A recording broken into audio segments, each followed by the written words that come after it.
Maulan na umaga nga sa inyong lahat dyan mga master. Bago nga po ang lahat ay gusto ko magpakilala sa inyo. Ako nga pala si Yabi Vance Bulag. Tawagin nyo na lang akong Yabi for short.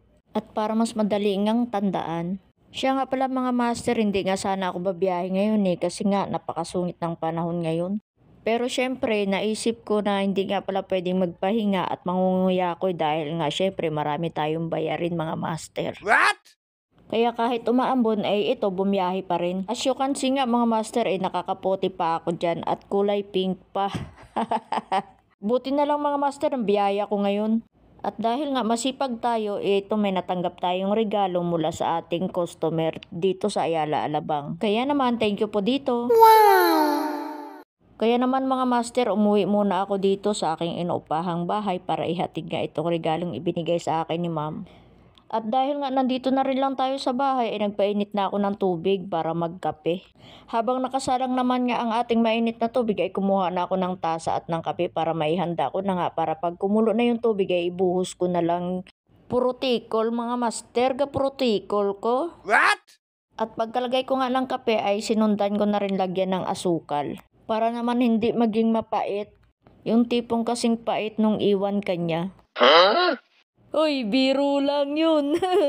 Habang hinihintay nga natin kumulo ang tubig, ay gusto ko lang magpasalamat sa inyo mga master sa walang sawang suporta ninyo. Alam nyo na yun kung sino kayo, kasi medyo marami na kayo eh. Wow! Oo mga master, sobrang dami nyo na. Nasa 13,500 na nga kayo sa YT at sa FB naman ay 6,900. So, sobrang dami na yun para sa akin. At ito na mga master, kumulo na yung tubig kaya naman ibinuhos ko na sa tasa na may kape. Tapos minekos-mekos lang ng kaunti at dinagdagan ng mainit na tubig at minekos-mekos ulit. Tapos lagyan natin yan ng sterilize para mas masarap. Mas masarap pa sa gatas niya. Huy, walang ganun, biro lang po. Pagkatapos ko nga lagyan ng sterilize ay tinikpan ko tapos okay naman na yung lasa.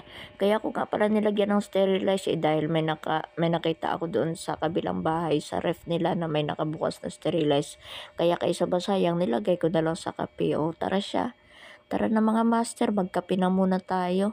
Habang nagkakape nga ako dito mga master ay nakaabang pa rin ako ng booking na baka sakali ay magkaroon pa para pagkatapos natin magkape diretso biyahe na rin tayo. Bakit kaya napakasarap talaga ng kape lalo na sa malamig ng panahon, mga master? Tapos ko nga magkape ay wala na rin naman akong inaksayang oras pa at lumabas na rin ako. Pero hanggang ngayon wala pa rin booking mga master, grabe na to. Pero syempre dahil matyaga tayo ay matyaga pa rin ako maghihintay hanggang sa mapasukan nga tayo ng booking. Kaya kahit anong booking na lang papasok talagang i-accept ko na, mapa-express man yan o grabmart ay ibabiyahe ko na kasi nga sa sobrang tumal ngayon. At habang nakatambay nga ako dito ay meron din tayong dalawang kamaster dito na nakatambay. Nagme-merienda sila at maya-maya nga lang ay umalis na rin pagkatapos sila mag-merienda. So, paano ba yun mga master? Hanggang dito na lang muna. Hanggang sa ating sunod na pagkikita sa kalsada. Ingat kayo palagi. Bye-bye!